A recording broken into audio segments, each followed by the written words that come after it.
Justin, Bethany, welcome to the Human Capital Innovations Podcast. Hi, thanks for having me. It's a pleasure to be with you. You're joining us from Eastern Oregon. I'm south of Salt Lake City in Utah. And today we're going to be talking about health. We're going to talk about mental health, physical health, and really generally how we can go about fostering better health within ourselves, our homes, our families, but also as leaders in organizations. We know that the Great Resignation is upon us. The COVID pandemic has really driven higher levels of stress and anxiety and depression and concerns about the mental health states of people in organizations. And there's been lots of burnout and those sorts of things. And so it's just as important, as it is important for me in my personal life to make sure I'm paying attention to my health. It's just as important for leaders to be paying attention to not only their personal health, but the health of the members of their team as well. And of course, there's a bottom line benefit to that, because the more healthy your people are, you lower rates of absenteeism and turnover and those sorts of things, which helps the bottom line. They're more productive. But there's a strong human case for this too. And we just need to be better for our people and not take advantage of our people, not exploit our people, but be supportive of them. And I think the pandemic has demonstrated that organizations where leaders show more empathy, where they provide more support, they tend to do better. And people want to work for those types of organizations. So these are the types of things we'll be discussing together today. As we get started, I wanted to share Justin's bio with everybody. Justin currently operates a private practice as a psychiatric nurse practitioner in Bend, Oregon. His practices focus on helping both children and adults overcome common mental illness symptoms through a combination of therapy, health coaching, and limited or as needed psychiatric medications. In practicing psychiatry for the past 10 years, Justin has gained a greater understanding of the connections between the mind and the body.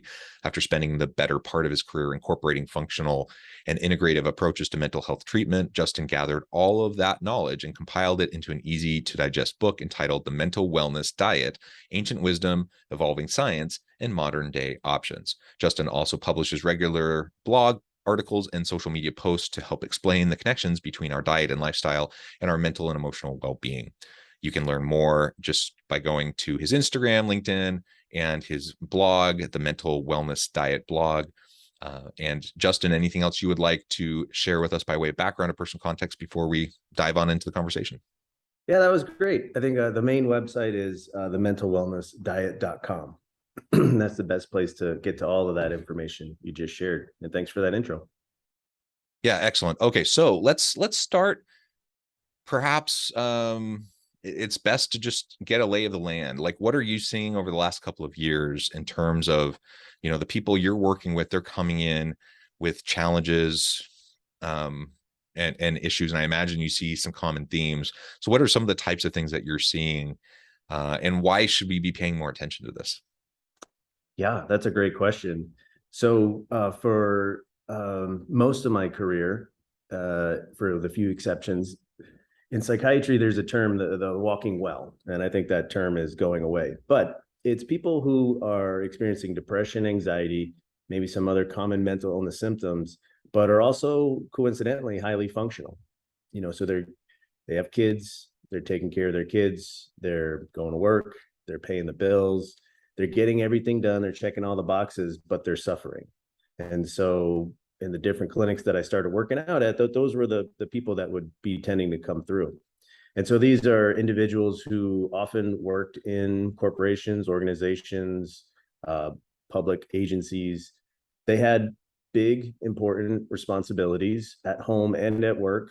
And at some point, most of them hit a certain kind of breaking point. And that's when their symptoms began to emerge. And that's where I came in. So some common themes, that's a great question. Common themes is, in life, there was a great book, The Road Less Traveled by Scott Peck.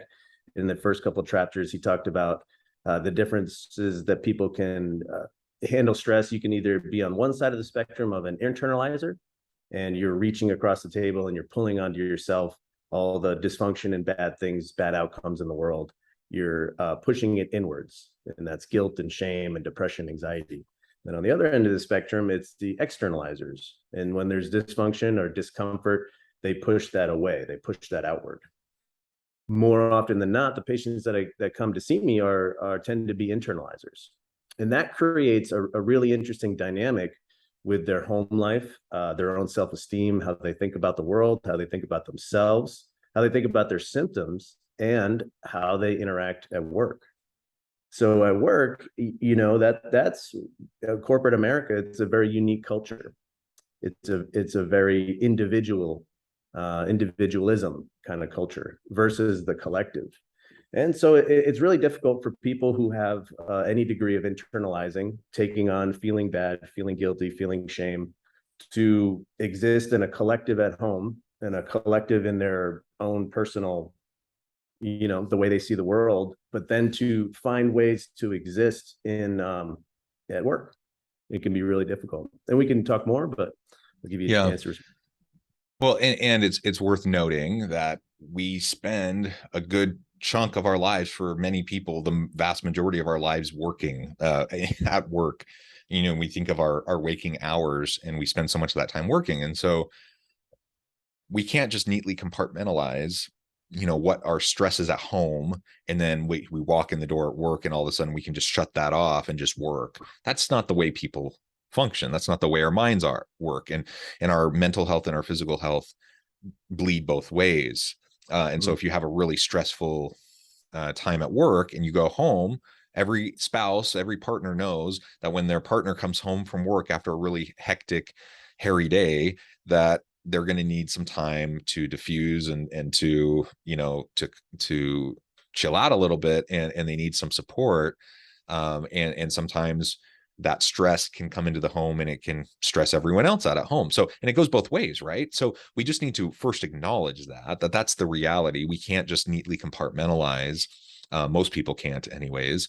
And I like your point about how we might try to push down within ourselves. And that's partly, I think, that the corporate culture that you're describing is traditionally the culture has been show up to work. I don't care what's happened outside of work. Just make sure that you put on a brave face, make sure that you smile, make sure that you're quote unquote professional with your team and with your clients, and just push everything down. Just ignore it, shelf it, whatever. And that can be extremely unhealthy. And so then you have people that are just bottling it up, and it takes its toll over time. They might be able to do it for a short while, but it starts to take its toll. I was listening to another podcast just the other day where someone was talking about their anxiety. They had a diagnosed anxiety disorder, but because it went untreated, it just started to build and build and build. And then there were secondary effects of that ended up launching this person into depressive episodes and other sorts of things as well that wouldn't have necessarily happened, right? And so there's just a close connection between all of these things, and we just have to deal with it. I've been open with this on the podcast before, but I take a medication for anxiety. I've battled with depressive episodes in the past. I have seen a therapist. My suspicion is that the vast majority of people probably could benefit from seeing a therapist from time to time. And I try to very proactively do things to practice self-care and to protect my mental health. I joke, and I mention it on the podcast a lot. So anyone listening, you're probably like, oh, stop talking about your dumb dogs. But I walk my dogs. I have two wonderful dogs.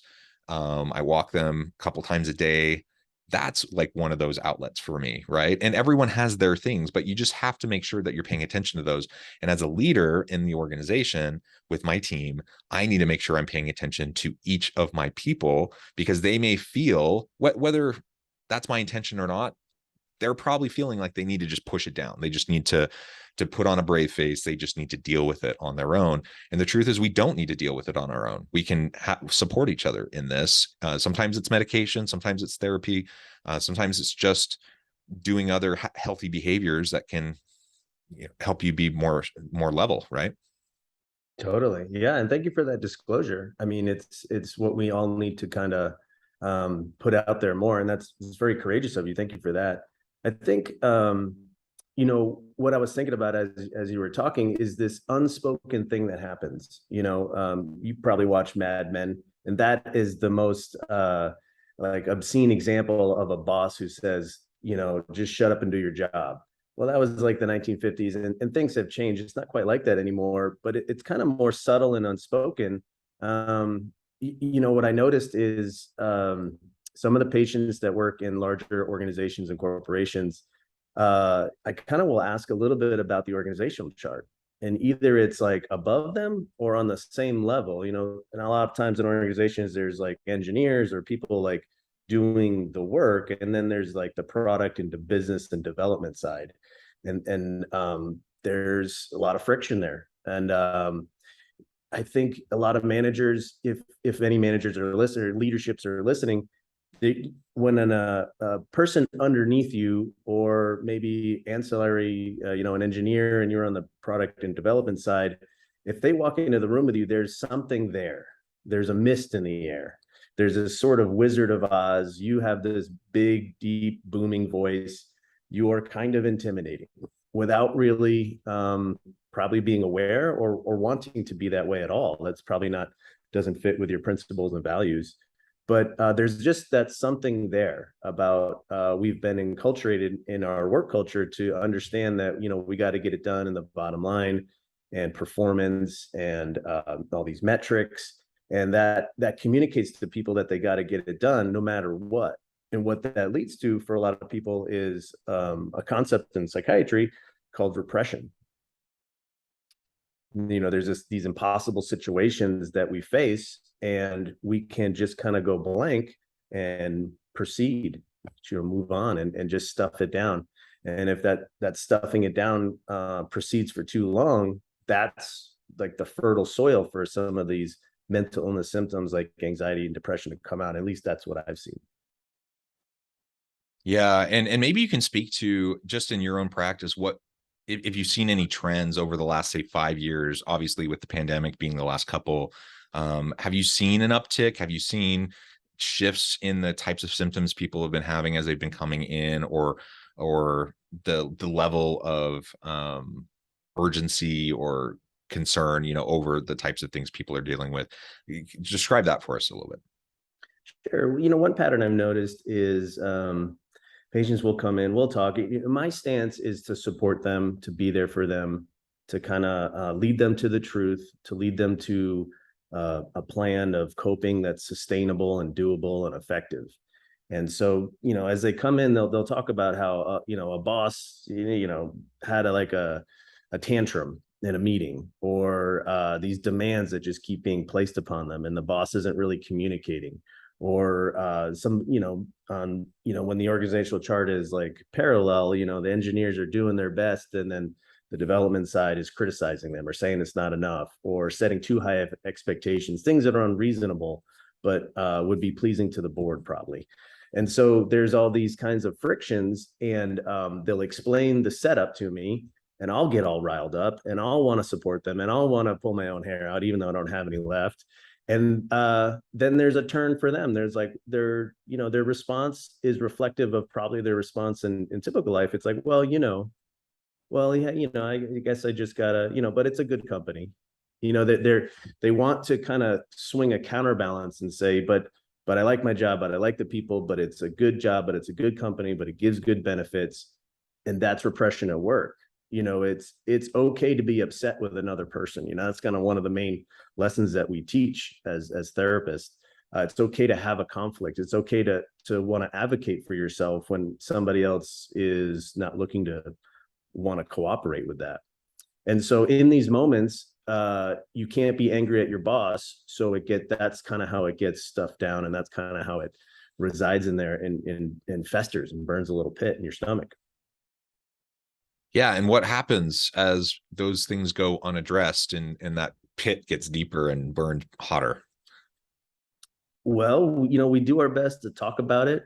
We do our best to build awareness. We do our best to practice in the moment, saying to ourselves, okay, I know what this is. Okay, this is this. This is not a reflection of me. It's about building ego strength, I guess. And then there's the other parts of treatment, which is sleep, diet, exercise for me, and the time and space and the therapy. And then medications, SSRIs, or Prozac, Lexapro, Zoloft. These are really common medications. in my opinion, these medications help people delatch, kind of get less stuck on the negative, versus they're not quite happy pills, but they make you predict the negative less. So you can kind of walk into work and deal with these situations, or come home from work and deal with those situations with a little bit less weight on your shoulders, and you can just kind of make it through another day. And I think that's kind of how they mostly work. Yeah, it's super interesting. I'm wondering also, so you mentioned things like just sleep.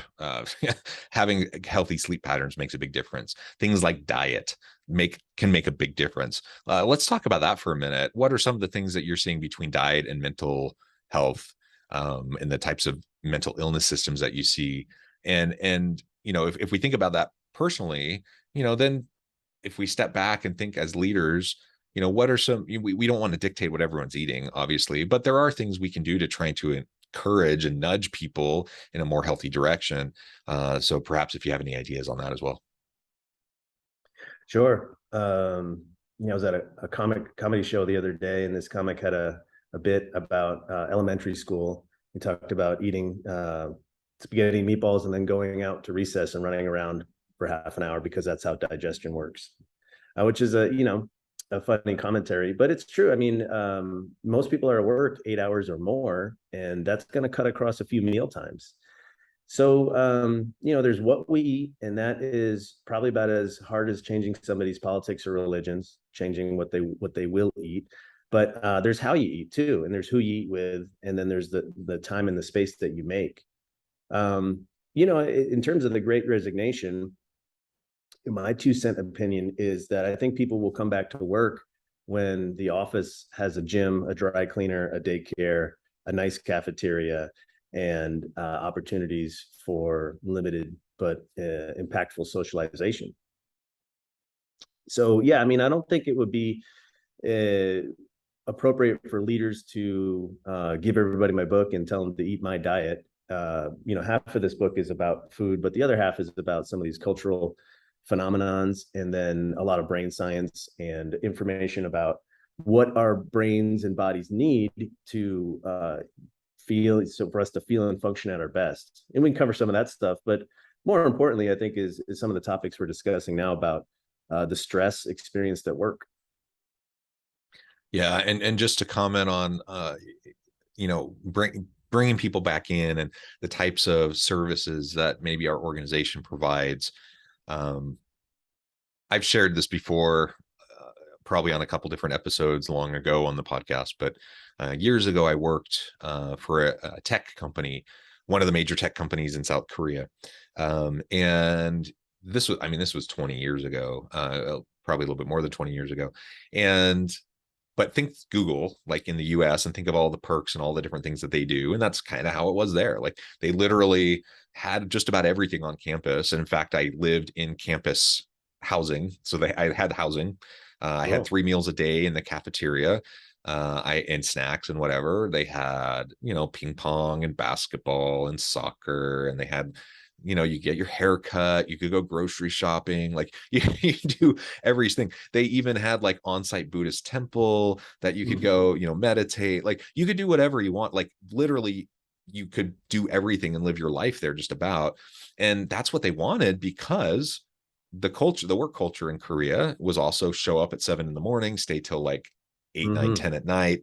So you literally, it's like every waking moment you're there. And so if you need to take care of stuff, okay, but then get back to work. And that was kind of the mentality. So it did lead to, productivity gains for them and whatnot. But there's also kind of the dark downside to offering all of those things too, because then there's like this sense of control, and like everything is not that they dictated everything, but everything was provided. And therefore it seemed almost unnecessary to ever leave the campus, and people have lives. They're more than just their work life, and they're more than just their identity as an employee for this company. So I suppose that's the trade-off, right? And we have to strike that kind of a balance. Yeah, definite balance there with helping people live a fuller life, but then also not taking on too much leadership, taking on too much responsibility, or inviting them people to be at work 24/7. Yeah. Well, Justin, this has just been really fun. I know we've just scratched the surface. There's so much more we could talk about. But it's really helpful to be thinking about the connection between nutrition, diet, mental health, physical health, all those things. They're all interconnected. And as I mentioned at the beginning of the episode, of course, we can't compartmentalize. And so we as leaders in our organizations, if we want our teams to be productive and effective and innovative and all of those things, then this is a really key, important component that we just have to be willing and able to address in a meaningful way. So let's keep an eye out for the mental and physical health of our people. Let's be as supportive as we can be without overstepping and without, being inappropriate. And let's just show more empathy and support. And I think that will go well for us. It'll help us feel fulfilled as leaders. It'll help our people be more healthy. It'll help the organizations that we serve in thrive. And it's just a win. Justin, this has been a pleasure. Before we wrap up, I just wanted to give you a chance to share with listeners how they can connect with you, find out more about your work, where they can find your book, and then give us the final word on the topic for today. Great. Yeah. So I have the book. It's in paperback, it's in Kindle, and it's an audio book. All of that can be found at the mentalwellnessdiet.com website. It has pretty much everything you need to know about me in the book.